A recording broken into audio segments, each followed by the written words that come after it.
Hey everyone, have you ever wondered how you can reset a user's password on one server and then, like magic, that new password works everywhere else in your network?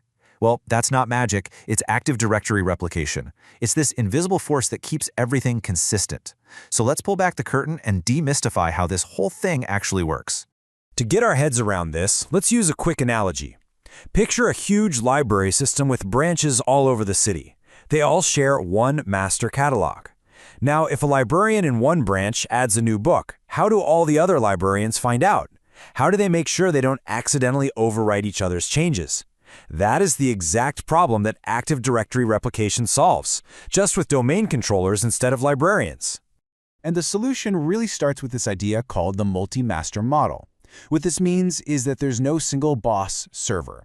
Any domain controller, or DC, can take a change, whether that's a password reset or a brand new user account.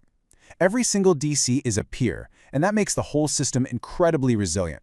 No single point of failure. Now here's what's really interesting. The system doesn't demand that everything is perfectly, instantly in sync all the time. Instead, it works on a principle of loose consistency. It knows there might be tiny delays. The real goal is something called eventual convergence, which is just a fancy way of saying that, given a little bit of time, all the servers are guaranteed to eventually match up and hold the exact same information.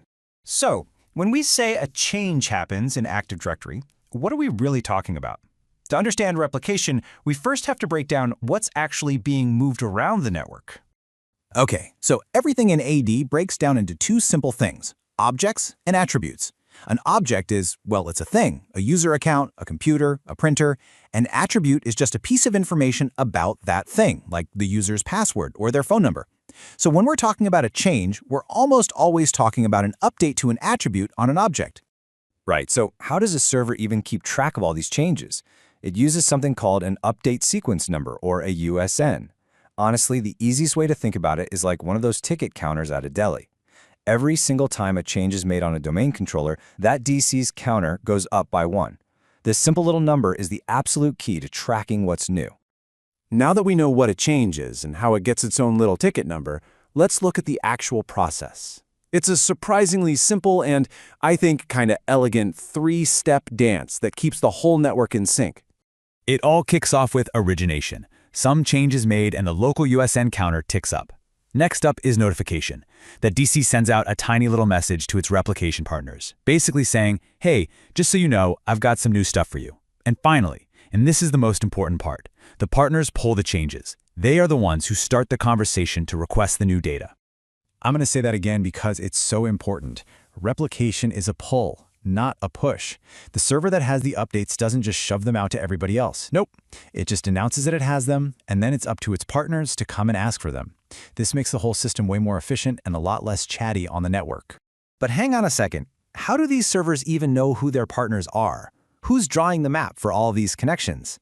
Well, that brings us to the real unsung hero of Active Directory. Meet the Knowledge Consistency Checker, or KCC. This is a process that's running on every single domain controller, and its one and only job is to automatically map out the best, most efficient replication paths. You can think of it like a GPS for your network data, always running in the background, recalculating the best routes, all without an admin having to lift a finger. Okay, here's a classic IT problem.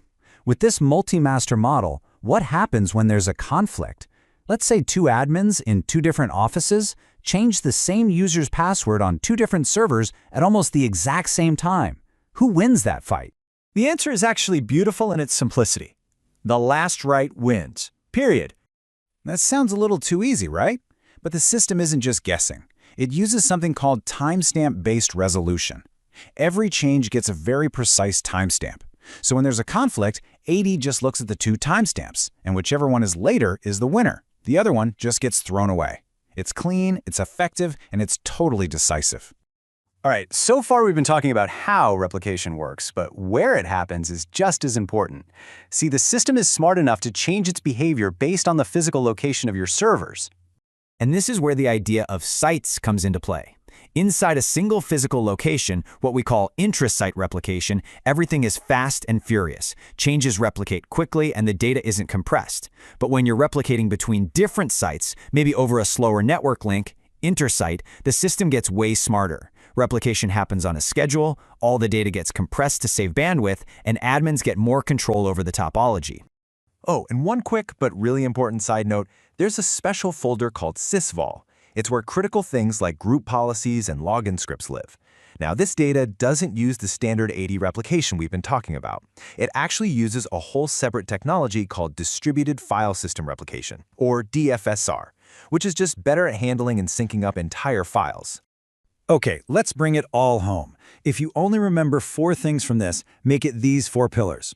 First, the multi-master model. Any DC can take a change. Second, those changes are always pulled by partners. They're never pushed.